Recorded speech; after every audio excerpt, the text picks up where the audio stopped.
When I started working at the National Theatre in 2004, I knew that I wanted handspring puppets to work here. And so we were reading various stories to try and work out what might be another show. And I was reading some Michael Morpurgo stories. And my mum said to me, "Have you read the one about a horse in the First World War?" And I looked for it a bit and I couldn't find it. And then I found it and read it. And it was Warhorse. It was an extraordinary story. And I immediately thought, maybe this is the story for which handspring puppets could create that definitive puppet that is going to play a leading role. I then went to Nick Heitner, who's the artistic director at the National Theatre, and I said, read this chapter of Warhorse. It was a chapter describing the charge of the yeomanry in the First World War, a massacre. And Nick Heitner said, well, you mean we should make an epic piece of theatre in our big theatre, which is designed for verbal storytelling on an epic scale, and we should have a central character played by a puppet, and that it shouldn't speak? And I said, yes.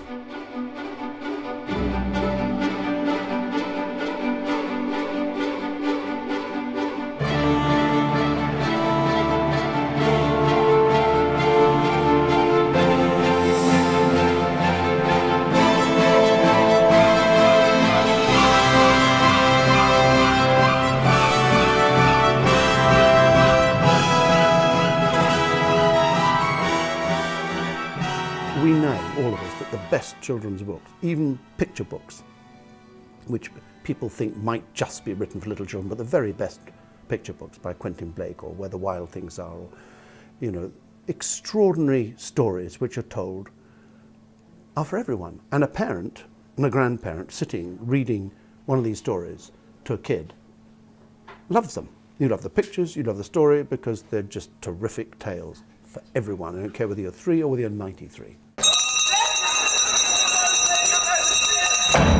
Next lunch, hunter coat, half thoroughbred, half draft.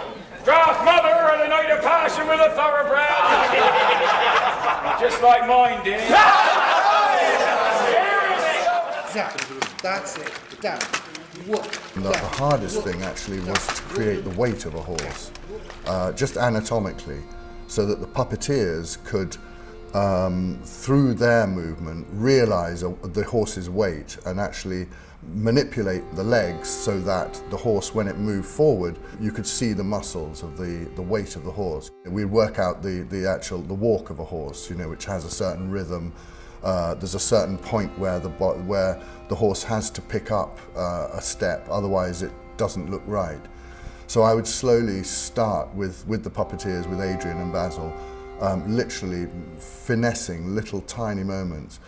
And what happens as well is that a major thing is to introduce the levels of tension, which becomes particularly important in order to put through the puppeteers the levels of tension in the horse. It's all right. It's all right.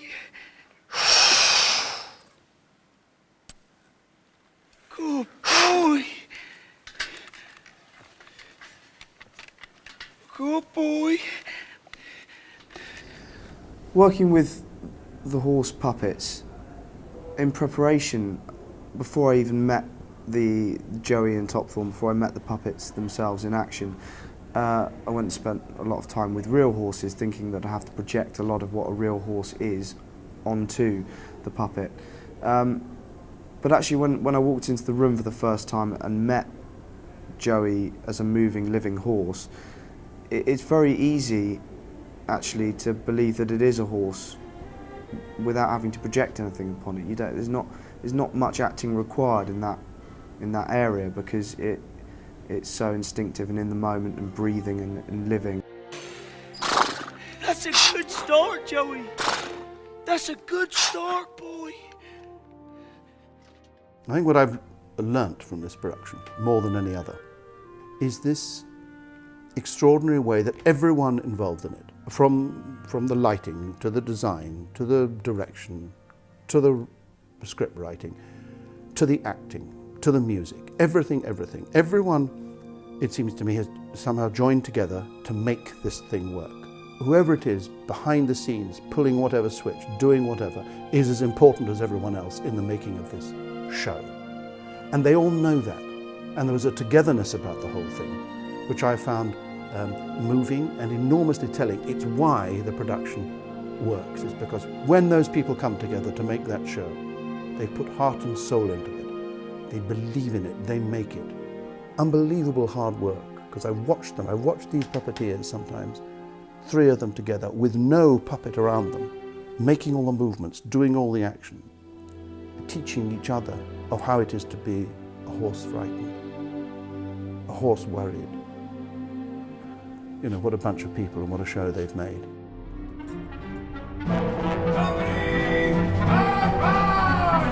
We're taking up positions, sir. They've seen us. We keep advancing, knee to knee.